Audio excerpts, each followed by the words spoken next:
हमरा बुझात नहीं खे लोग कहेला हर गावेला लोग कहेला सबका मुँह से सुने में नहीं जो सती अपना बाबूजी का जग में जाके हवन कुंड पर जर के मरी गई तो फिर वो कौन देह लेके भोला बाबा तांडव नृत्य कैले घूमत फिरले पागल बन के ऊ देह कौन है यही हमार दिमाग काम ना करेला आखिर जब जर के राख हो गई तो कौन देह लेके भोला बाबा फेन लगल है पूरा दुनिया के घूमे नंगा हो गए तांडव नृत्य कर लगले देवता लोग के हाहाकार मच गई तब विष्णु भगवान के आके सती के देह के खंडन करे के पड़ल जौन 108 गो टुकड़ा भइल आ 108 जगह जाके गिरल अब भोला बाबा के धीरे धीरे दिमाग शांति भइल आ समाधि पर बैठ गए आखिर कौन देह रहे अब यही जो हमार बुद्धि काम न कर ले जे हमारा नहीं के बुझा जे लोगन का नहीं के बुझा जे के कारण नहीं के बुझाती हमारा बुझाती जब ध्यान मस्त हो गए तारकासुर के अत्याचार भइल देवता लोग जाके प्रार्थना विनय विनती अनुनय ब्रह्मा जी से कर लो ब्रह्मा जी विष्णु भगवान के हैं लेके गई आ जब कहले विष्णु भगवान जी जा लो तो हम लोग पहले काम के आपन बनाओ जब भोला बाबा जरौले तो काम के उपाधि बढ़ी हुई जले ना जरले रहले तले उनकर नाम खाली काम रहे जिनकर नाम काम हो आज जब भोला बाबा जरा दिले तो उनकर पत्नी रति आके जब गुहार करे लगली विनय करे लगली तो कहले भोला बाबा जे जा तहरा पति के पद बढ़ा दिले बनी हम आज से काम देव हो गए देवता लो में गिनती हो गई रहे अनंग लौके ना अनंग रही है हर जगह लौकी देवता लोग कहले तो भोला बाबा औरी गड़बड़ा दिले लौकी है ना कब के पर चढ़ाई करी कोनो ठीक है तब से वो देव हो गए जाने अब बाबा के कथा उजा चल गई बे जहाँ अब सब तरह से लो भोला बाबा से जाके कहता बाबा बोल हमरा के खुरपेट में डल ले बड़े अच्छा ठीक है मैं कोनो बात नहीं खे खटियावा एक से बीनल जले शोक फोड़ाला आ एक से धक रसरिया सीधा घींच दे तो बाबा तू शोक फोड़ा हम खाली रसरिया घींच देते हाँ जी तू शोक फोड़ा हम खाली रसरिया घींच दे एहो नीलकंठ शिव मदनार त्रिपुरारी भालचंद जटा गंगोधर दानी अब न सहल जाता धड़का को उत्पात आशुतोष हमनी पकड़ में हर तो ओकर सफाई रौरा लइका के हाथे बा सबके हुसुनले बई है कसबानी सबकर सलाह ब्याह जल्दी से करी धरी कर कमल में गिरी जा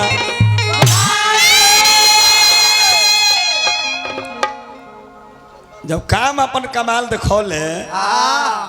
इहू जो हमरा के फेरा में डल बड़े विजेंद्र बाबा कहते थे 48 घंटा ना एक माने जे हमार दिमाग काम नहीं करो बाबा के काम नहीं कर बाबा का तो ना कहबे ना ना हमने को देखो ब्राह्मण हो उनकर कबो दिमाग फेल ना हो हमने को नहीं कह सेवक है हमने के बाबा के गोड़ लगे वाला जा ऐसा हम ना कहो गोसाई जी लिखतनी जब काम अपन कमाल देखोले गोसाई जी लिखतनी देखिए सुनी भाई काम कृत कहो तो भाई काम बस जोगी सतापस पावर नहीं की को कहे देख चराचर नारी में जो ब्रह्ममय देखत रहे अबला बिलोकत पुरुषमय जग पुरुषमय अबलामय दुई दंड भर ब्रह्मांड भीतर काम कृत कहो दुई दंड भर ब्रह्मांड दू घड़ी मैंने 48 मिनट दू घड़ी माने 48 मिनट गोसाई जी लिखता नहीं दुई दंड भर ब्रह्मांड भीतर काम कृत कौतु काम पूरा सृष्टि एक काम में डूब गई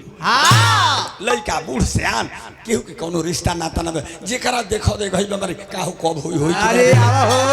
अरे ही ने आवा हो कब होई रे दादा दुई दंड भर ब्रह्मांड भीतर काम कृत कुत एम 48 मिनट। अब बाबा 48 घंटा कहो तनी हम तो बहुत पीछे जाता नहीं। देरी ले होता कोनो बात ना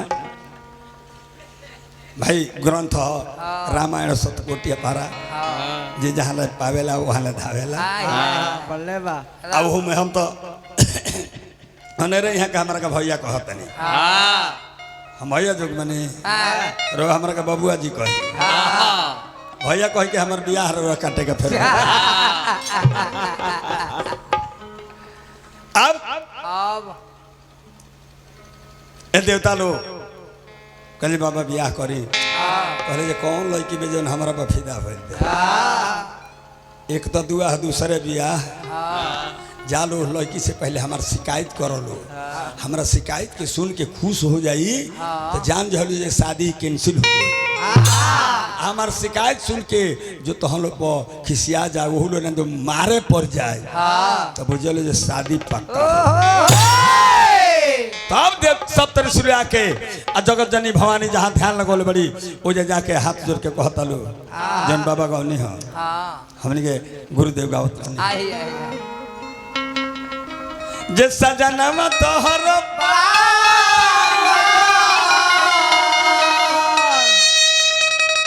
हार सजनमा तोहर पागल बलमुआ तोहर पागल राजा जी तोहर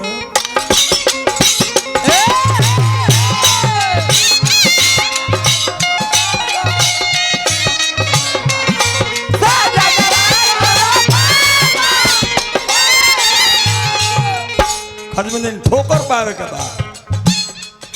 लगातार धर्म तकल बढ़ा जाए। हे सजनवा तोहर पागल बलमुआ तोहर पागल राजा जी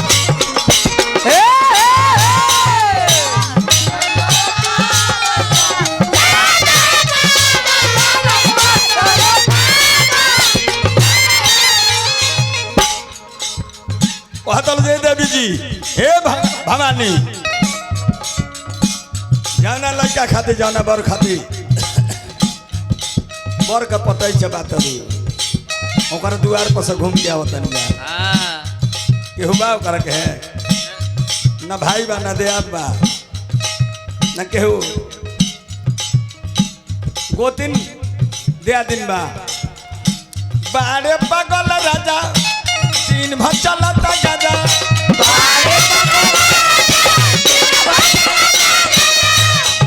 सोच लिया भवानी करम में तोहरा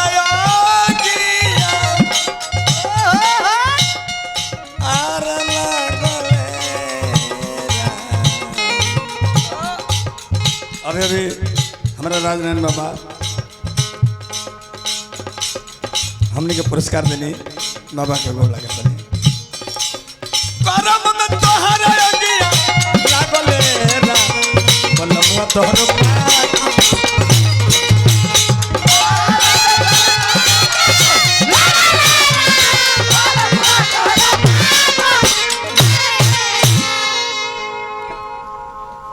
एक जना कहत रहे ए देवी तू तो बाड़ू नहीं न बेली बारवा बाबू ना का पागल आइल बड़ी तू ओकर द्वार पे से उतर जा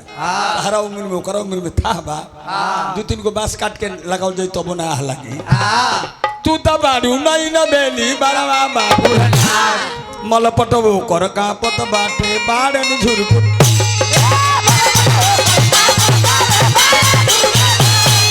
मलपटो कर का पत बाटे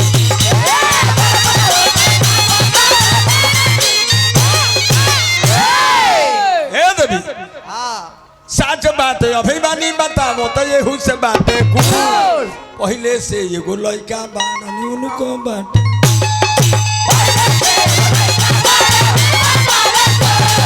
पहले से एगो लड़का बानी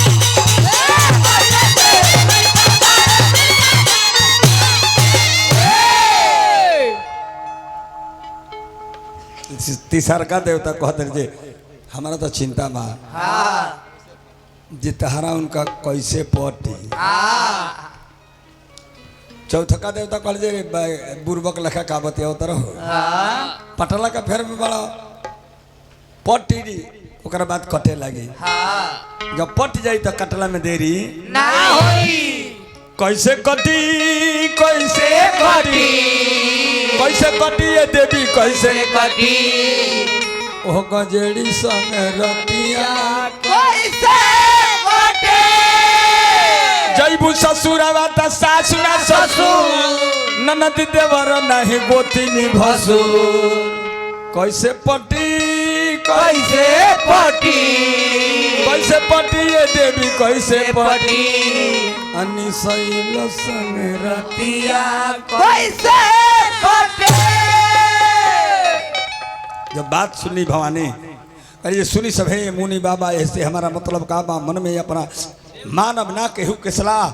करब हम उनके से बियाह देव ऋषि नारद के बानी मन में अपना धैले बानी मानव ना केहू के सलाह उनके से हम करब बियाह जय बोलो घर जे करी झाड़ी से विदाई हाँ डेगारे भाग के आइलो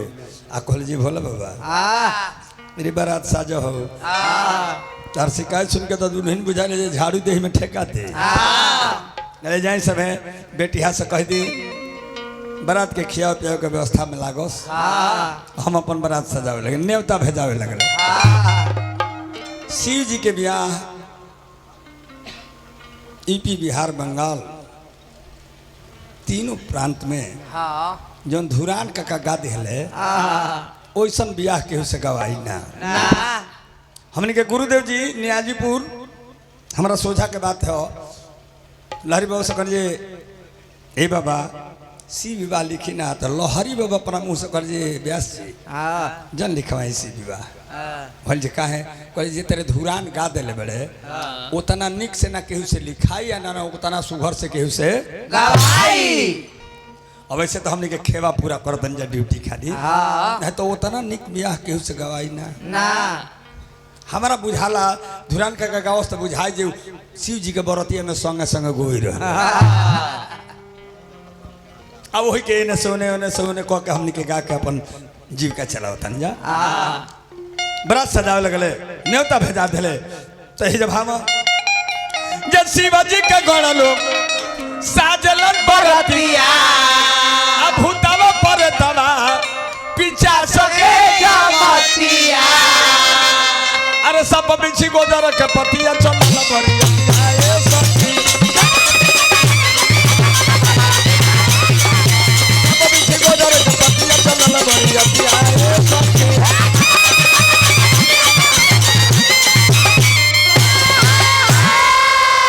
फिर बहुत बहुत पुरस्कार बाबा का गोला का पानी और रास्ता में बारात के दृश्य के देख के रास्ता के मेहरारू कहतरी सो दूल्हा के देखी देख ठाटवा भगतिया अब मुहल्ले या चोर देखे हंसया भगतिया दूर हो रे बच्ची अरे क्या ई बारात है जे विपत्ति हरे ये गाना बाछी थी या कभी पतिया चल